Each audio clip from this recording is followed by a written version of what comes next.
নমস্কার বন্ধুরা, আমি সীমান্ত Bengal job with study YouTube চ্যানেলে আপনাদের সকলকে স্বাগত জানাচ্ছি। ইতিমধ্যেই বাংলার অর্থাৎ পশ্চিমবঙ্গের 20টি আসনে 42টি আসনের মধ্যে 20টি আসনে তাদের লোকসভা ভোটের জন্য প্রার্থী তালিকা প্রকাশ করে দিয়েছে। বাকি আছে 22টি। আজকে আমি সেই 22টি নাম নিয়ে আপনাদের সঙ্গে শেয়ার করতে চলেছি, কারণ এই 22টি নাম যে আপনাদের সঙ্গে শেয়ার করতে চলেছি খুব 19-20 হলে 1-2 জায়গায় চেঞ্জ হতে পারে। এটাই বিজেপির কিন্তু সম্ভাব্য 22 জনের প্রার্থী তালিকা।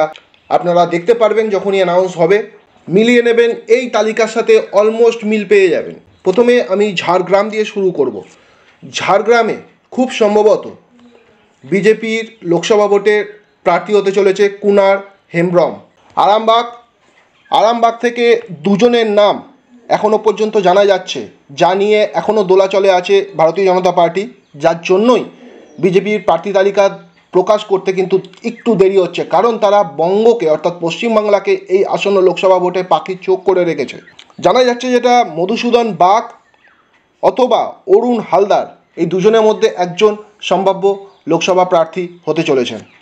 তৃতীয়, উলুবেড়িয়া লোকসভা কেন্দ্রে খুব সম্ভবত আমরা দেখতে চলেছি মাসুম আক্তারকে।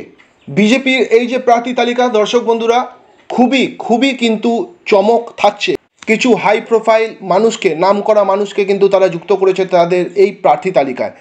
এবার আমি আসবো শ্রীরামপুর লোকসভা কেন্দ্র। শ্রীরামপুরে আপনারা জানেন যে খুব সম্ভবত কল্যাণ ব্যানার্জি ইতিমধ্যেই ঘোষিত হয়ে গেছে, তৃণমূল কংগ্রেসের পক্ষ থেকে দাঁড়াচ্ছেন।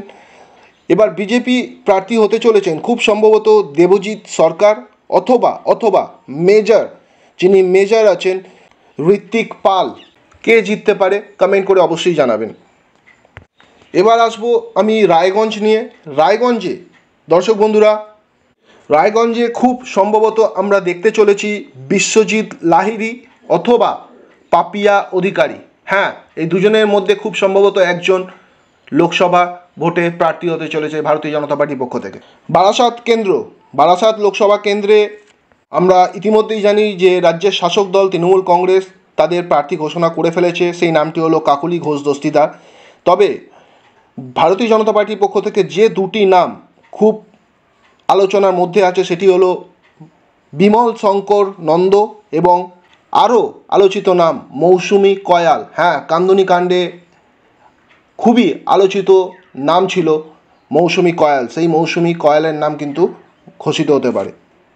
এই বারাসাত কেন্দ্র থেকে কে কাকে বিট করতে পারে যদি জানাতে চান আপনারা অবশ্যই কমেন্ট করে জানাতে পারেন। বর্ধমান পূর্ব নিয়ে আলোচনা করব। বর্ধমান পূর্বে যে নামটি বিজেপি প্রার্থী হিসেবে উঠে আসছে সেটি হলো কেয়া ঘোষ।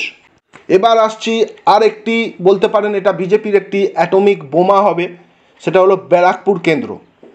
ব্যারাকপুরে খুব সম্ভবত যেই নামটা শোনা যাচ্ছে সেটা হলো অর্জুন সিং, এবং যদি অর্জুন সিং একান্ত না হয় সেক্ষেত্রে কিন্তু পরবর্তী মুখ বিজেপির তরফ থেকে হতে পারে কৌস্তব বাগচি। হ্যাঁ দর্শক বন্ধুরা, কৌস্তব বাগচি।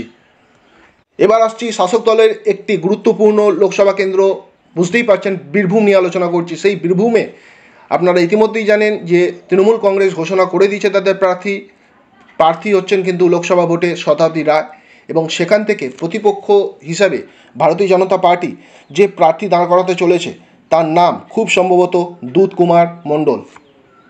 যদি আপনারা জানাতে চান এই দুধ কুমার মণ্ডল এবং শতাব্দী রায়ের মধ্যে কে জিততে চলেছে, অবশ্যই কিন্তু ভিডিও কমেন্ট বক্সে জানাতে ভুলবেন না বন্ধুরা।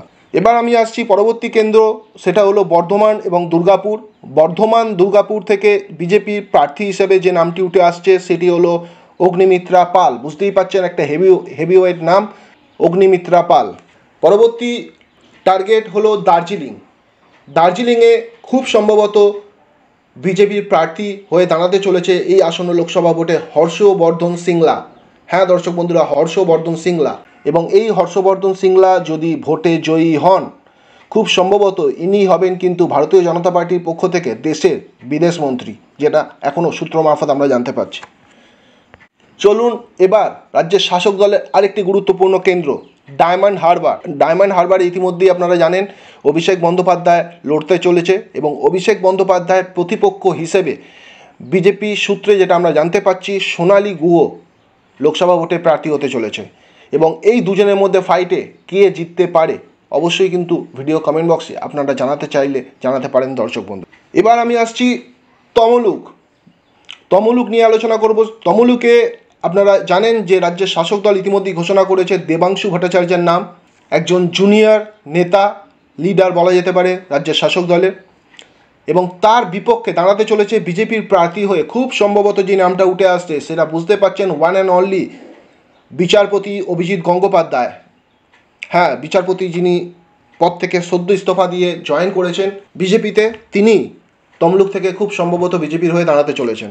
কে জিততে পারে এই কেন্দ্র থেকে দর্শক বন্ধুরা, দেবাংশু ভট্টাচার্য না অভিজিৎ গাঙ্গুলি? অবশ্যই আপনারা কিন্তু যদি জানাতে চান জানাবেন ভিডিও কমেন্ট বক্সে। পরবর্তী কেন্দ্র মেদিনীপুর থেকে আমরা এখনও পর্যন্ত যে নামটি আমরা জানতে পারছি দর্শক বন্ধুরা, সেটা এখানেও কিন্তু আলোচনা তুঙ্গে 2-3 জনের নাম উঠে আসছে। সেই নামগুলি হলো 1 দিলীপ ঘোষ, 2 হলো ভারতী ঘোষ এবং 3 হলো অঞ্জনা বসু। এই 3 জনের মধ্যে আপনারা অবশ্যই একজনকে কিন্তু প্রার্থী হিসাবে দেখতে চলেছেন। এবার আমি আসছি কৃষ্ণনগরে ইতিমধ্যেই তৃণমূল কংগ্রেস মহুয়া মৈত্রকে তাদের প্রার্থী হিসাবে দাঁড় করিয়েছেন এবং সেক্ষেত্রে নাম হয়ে দাঁড়াতে পারে তার বিপক্ষে, অর্থাৎ ভারতীয় জনতা পার্টির পক্ষ থেকে চমকে যাবেন আপনারা। একটি নাম আসছে সৌমেন মুখার্জি, 2 নম্বর আসছে ঝুলন গোস্বামীর খুব চান্স আছে এই কেন্দ্র থেকে দাঁড়াবার বিজেপি প্রার্থী হিসাবে। আর ফাইনালি যদি ঝুলন গোস্বামী না দাঁড়ায়, যে নামটি চলে আসছে সেটা হলো রুদ্রনীল ঘোষ। হ্যাঁ, রুদ্রনীল ঘোষের কথা আমি বলছি, অভিনেতা রুদ্রনীল ঘোষ।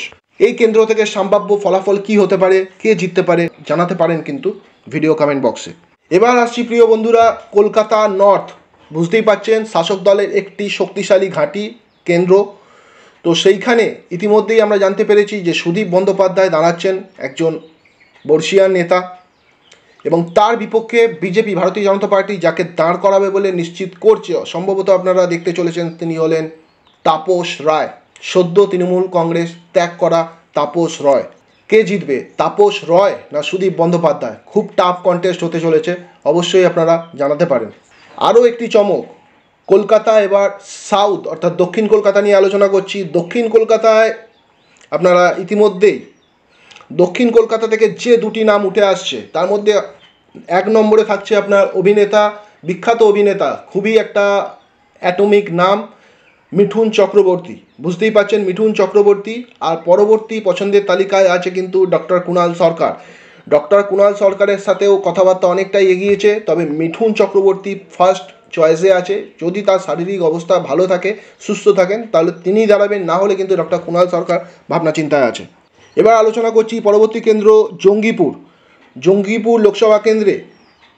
আপনারা জানেন যে খলিলুর রহমান তৃণমূল কংগ্রেস প্রার্থী হয়ে দাঁড়াচ্ছেন এবং তার বিপক্ষে ভারতীয় জনতা পার্টি থেকে দাঁড়াচ্ছে মাহফুজা খাতুন। পরবর্তী কেন্দ্র বসিরহাটে একটি চমক থাকছে, কিন্তু বসিরহাটে যে চমকটা থাকছে, ভারতীয় জনতা পার্টির পক্ষ থেকে যিনি দাঁড়াচ্ছেন খুব সম্ভবত মোহাম্মদ শামি, এই নামটি আপনারা হয়তো দেখতে চলেছেন। মোহাম্মদ শামি ভারতীয় পেসার, ভারতীয় ক্রিকেট তারকা মোহাম্মদ শামির কথা বলা হচ্ছে।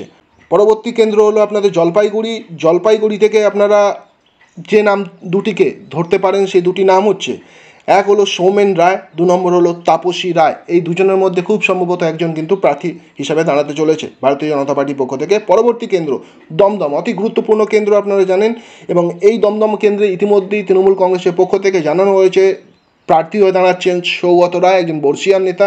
তার বিপক্ষ প্রার্থী বিজেপির তরফ থেকে হতে চলেছে শিলভদ্র দত্ত, যেমনটা সূত্র মারফত আমরা জানতে পারছি।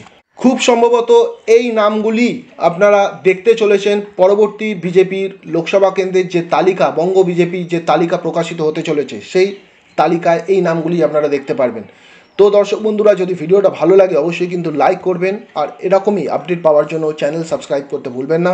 ভালো থাকবেন আপনারা, সুস্থ থাকবেন, আর কিছু বলবার থাকলে অবশ্যই কিন্তু ভিডিও কমেন্ট বক্সে আবারও বলছি জানাতে ভুলবেন না।